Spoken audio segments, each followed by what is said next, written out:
जय श्री राम।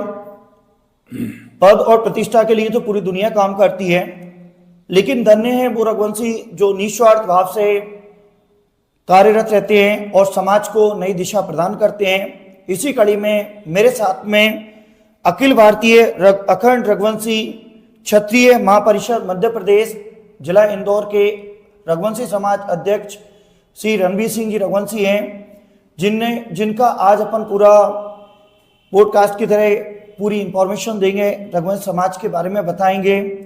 शुरू करने के लिए महान होने की जरूरत नहीं है, पर महान बनने के लिए शुरुआत करना जरूरी है। यही हमारे भाई साहब के वचन रहे हैं और रघुवंशी समाज के बारे में जानने के लिए भाई साहब से बताते हैं। जी भाई साहब, आप बताएंगे। जय श्री राम। आप मैं रघुवंशी समाज के समस्त लोगों से कहना चाहूँगा कि पद और प्रतिष्ठा एक व्यवस्था होती है। कार्य करने के लिए त्याग की भावना होना चाहिए और मन में निस्वार्थ होना चाहिए। चाहे हम सामाजिक क्षेत्र में कार्य करें या राजनीतिक क्षेत्र में कार्य करें, धार्मिक क्षेत्र में कार्य करें, किसी भी क्षेत्र में कार्य करें, हमारे मन में कभी भी फल की इच्छा नहीं होना चाहिए। तभी हम समाज या अन्य किसी भी क्षेत्र में अच्छे से कार्य कर पाएंगे। और जब ये भावनाएं जिस व्यक्ति के मन में आ जाती है तो निश्चित ही वह समाज में या राजनीतिक क्षेत्र में या धार्मिक क्षेत्र में जो भी आयोजन होते हैं, जो भी कार्यक्रम होते हैं, उनको निश्चित ही सफलतापूर्वक उनको संपन्न कराते हैं। और यही हमारे रघुवंशी समाज के जो लोग हैं, जो इस संगठन से जुड़े हुए हैं, जो समाज से जुड़े हुए हैं, ये सभी निस्वार्थ भाव से काम करते हैं। इसलिए आज हमारा रघुवंशी समाज मध्य प्रदेश इंदौर एवं मध्य प्रदेश के बाहर जहां भी रघुवंशी समाज निवासरत हैं, सभी जगह अपने अपने क्षेत्र में प्रगति की ओर अग्रसर हैं। चाहे वो राजनीतिक क्षेत्र हो, सामाजिक क्षेत्र हो या शैक्षणिक क्षेत्र हो या स्वास्थ्य का क्षेत्र हो, सभी क्षेत्रों में रघुवंशी समाज के लोग अग्रसर हैं। हमारे रघुवंशी समाज के कई बच्चे बड़े बड़े डॉक्टर हैं, आईपीएस हैं, आईएएस हैं, जज हैं, मजिस्ट्रेट हैं, हाई कोर्ट एडवोकेट हैं, गवर्नमेंट एडवोकेट हैं। यही हमारे समाज की एक जो विकास की है ये देखने को मिल रहा है। इसका मुख्य कारण है समाज के लोगों को निस्वार्थ भावना और संगठित होकर समाज के विकास के लिए कार्य करना। आज की जो पीढ़ी है समाज से अपनी जड़ों से दूर होती जा रही है, उनको अपने समाज में जोड़ने के लिए आप क्या संदेश देना चाहेंगे युवा पीढ़ी के लिए जो कि समाज से, परिवार से दूर होते जा रही है? मेरा सभी रघुवंशी समाज बंधुओं से विनम्र अपील है कि जब भी इंदौर शहर या मध्य प्रदेश में कहीं भी या जहाँ जहाँ रघुवंशी समाज निवास करती है, समाज के जो भी धार्मिक आयोजन, सांस्कृतिक आयोजन या जो भी कार्यक्रम होते हैं, वे अपने परिवार सहित अपने बच्चों को साथ में लेकर आएं और उस कार्यक्रम में सम्मिलित करें। जब कार्यक्रम को बच्चे देखेंगे, एक दूसरे से मिलेंगे जुलेंगे, तो स्वाभाविक सी बात है वे समाज से जुड़े रहेंगे। रघुवंशी समाज का जो अभी संगठन बना है वो समाज के लिए किस टाइप से विकास का कार्य कर रहा है, कैसे विकास का कार्य कर रहा है, कुछ बताना चाहेंगे आप? रघुवंशी समाज का संगठन अखिल भारतीय रघुवंशी क्षत्रिय महापरिषद मध्य प्रदेश के नाम से संगठन बनाया हुआ है। इसके संयोजक आदरणीय पूर्व विधायक श्री वीरेंद्र सिंह रघुवंशी जी हैं और राष्ट्रीय अध्यक्ष डॉक्टर श्री उमाशंकर रघुवंशी जी हैं। इसके प्रदेश अध्यक्ष आदरणीय श्री कैलाश सिंह जी रघुवंशी हैं। ये समाज के विकास के लिए हर जिले में इन्होंने रघुवंशी समाज का एक जिला अध्यक्ष नियुक्त किया है।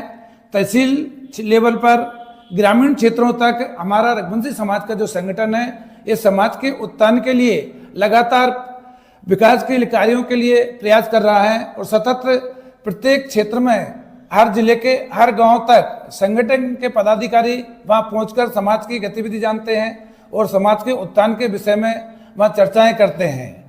तो मैं कह सकता हूं कि हमारा जो संगठन है समाज के विकास के लिए बहुत ही अच्छा कार्य कर रहा है और सबसे ज़्यादा श्रेय हमारे जो राष्ट्रीय पदाधिकारी हैं, प्रदेश पदाधिकारी हैं, चाहे वो मेन के हों या महिला हों, युवा हों, वो समाज के विकास के लिए, समाज के उत्थान के लिए बहुत ही अच्छा कार्य कर रहे हैं। इसके लिए सभी को बहुत बहुत धन्यवाद। इसके लिए मैं रघुवंशी समाज इंदौर अखिल भारतीय अखंड रघुवंशी क्षत्रिय महापरिषद इंदौर जिले का अध्यक्ष होने के नाते मैं सभी को धन्यवाद देना चाहता हूं, बधाई देना चाहता हूं कि मुझे इस लायक समझकर इंदौर का जिला अध्यक्ष बनाया। और आप सभी को भी मैं धन्यवाद देना चाहता हूं कि आप समाज विकास के लिए इतना अच्छा कार्य कर रहे हैं। रघुवंशी समाज के लिए कार्य करते हुए आपको एक कार्यकर्ता के रूप में बहुत सारे संघर्ष आते होंगे, चुनौतियां आती होंगी, उनके बारे में कुछ आप बताना चाहेंगे? जब हम सामाजिक क्षेत्र में समाज के सम्मेलन के लिए जाएं या रामनवमी के कार्यक्रम के लिए जाएं या प्रतिभा सम्मान समारोह के कार्यक्रम के लिए समाज के लोगों के पास में जब हम जाते हैं तो ये स्वाभाविक है कि सभी लोग एक समान नहीं होते हैं, सब अपने अपने विचार व्यक्त करते हैं। लेकिन हमें समाज का कार्य करना है तो हमें सबकी सुनते हैं और उनसे सलाह मशुरा करके उनसे बातचीत करके उन्हें समझाते हैं। मैं तो यही करना चाहूँ कि आलोचनाओं से मत घबराइए, क्योंकि जिस पेड़ पर फल लगते हैं पत्थर भी उसी को मारे जाते हैं। अपने सेवा पथ पर अडिग रहें, यही रघुवंशी समाज का लक्ष्य होना चाहिए। ये आपने बहुत अच्छी बात बोली है कि आलोचनाओं से बिल्कुल नहीं घबराना है, अपने मार्ग पर कार्यरत रहना है। और जिस पेड़ पर फल लगते हैं पत्थर भी उसी को मारे जाते हैं। यानी जो व्यक्ति कार्यरत है, जो कार्य करता है समाज के लिए, लोग बुरा भी उसको बोलेंगे और वो जो बुरा कहने वाले लोग होते हैं वो अपने प्रियजन होते हैं, अपने समाजजन होते हैं और कुछ ना कुछ अपने को सही रास्ता बताने के लिए भी होते हैं। उनकी भी बात अपन सुनते हैं। और भी आप जैसे कई रायसेन जाते हैं, होशंगाबाद जाते हैं तो और भी समस्याएं आती होंगी, बताएं आप कुछ। समस्याएं रहती हैं, लेकिन जब किसी भी प्रकार का सामाजिक क्षेत्र में कार्य करते हैं तो समस्याओं का सामना करना तो स्वाभाविक सी बात है। समस्याओं से डरकर घर बैठना, यदि कोई समस्याओं से डर करके घर बैठ जाता है तो समाज का कभी विकास नहीं हो सकता है। इसलिए समस्याओं का सामना करते हुए हम कार्य करते हैं। कहीं कहीं हम रास्ते में ठंड का टाइम रहता है तो वो ठंड का भी करना पड़ता है और लोगों की बातें सुनना भी पड़ती है, लेकिन हम अपने कार्य से पीछे नहीं हटते हैं। मैं तो समाज के लिए ये कहना चाहूँगा कि उठो जागो और अपने रघुवंशी समाज को शिक्षा, एकता और आर्थिक रूप से सशक्त बनाने का संकल्प लें। आपका एक छोटा सा प्रयास समाज के भविष्य को उज्जवल बना सकता है। इसलिए हम रघुवंशी समाज को सभी को एकजुट होकर के अपने लक्ष्य को निर्धारित कर इस कार्य में लग जाना चाहिए और समाज को अधिक से अधिक जितना हो सके प्रगतिशील बनाना चाहिए। बिल्कुल, ये भी आपने बहुत अच्छी बात बोली, उठो जागो सवक्त और मैं नहीं हम की भावना से सभी रघुवंशी एकजुट होएं। और ये देखा भी जा रहा है कि रघुवंशी समाज जो पिछले 10-12 वर्षों में मैं नहीं हम की भावना से जुड़ रहे हैं और वो काफ़ी अच्छा प्रयास रहा है। और कुछ कहना चाहेंगे सर आप रघुवंशी समाज के लिए? रघुवंशी समाज के लोगों के लिए सिर्फ मैं निवेदन करना चाहूँ, एक अकेला धागा टूट सकता है, लेकिन जब रघुवंशी समाज के सभी धागे एक साथ जुड़ते हैं तो एक अटूट शक्ति बन जाता है। संगठन में ही समाज की विजय निहित होती है। इसलिए रघुवंशी समाज को संगठित होकर रहना चाहिए, चाहे वो मध्य प्रदेश के किसी भी छोटे से गांव में हो, शहर में हो, जिले में हो या कहीं भी निवासरत हो, लेकिन हमें अपनी एकता का परिचय हमेशा देना चाहिए और संगठित होकर के रहना चाहिए।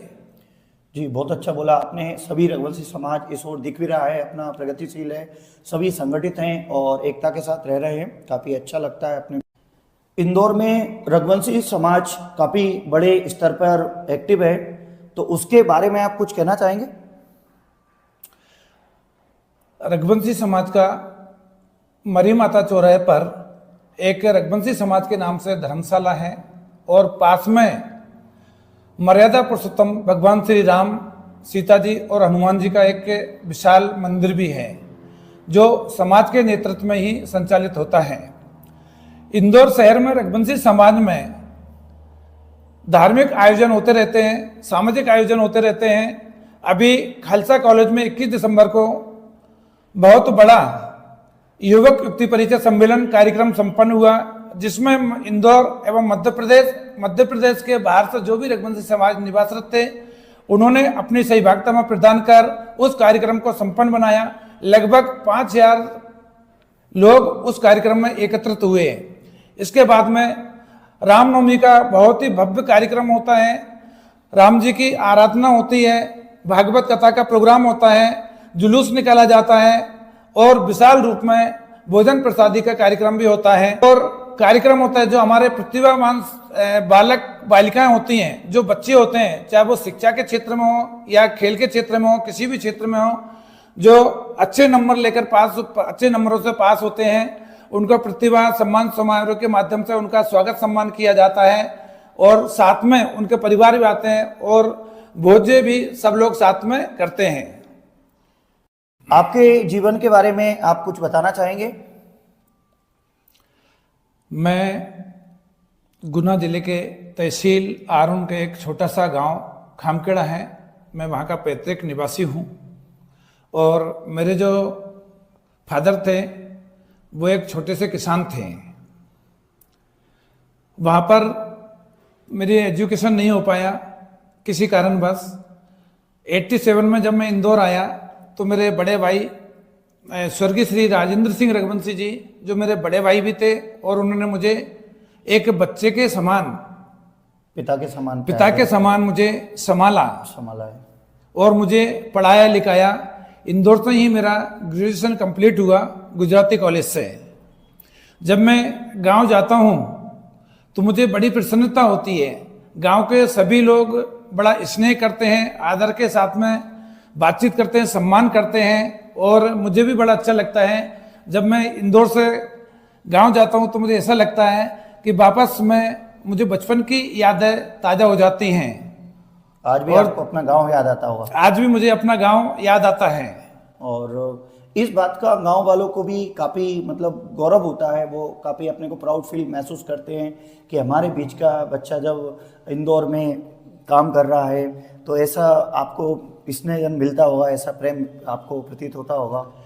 बिल्कुल मिलता है। जब मैं गांव जाता हूं तो लोग बड़े प्रसन्न होते हैं, बड़े बहुत ही ज़्यादा खुश होते हैं और मान सम्मान करते हैं। उन्हें ऐसा लगता है कि एक छोटे से गांव से एक गरीब परिवार का बच्चा इंदौर शहर में जाकर के, इंदौर महानगर में जाकर के इतने आगे तरक्की कर ली है, इस बात को लेकर के उन्हें बहुत ही प्रसन्नता होती है।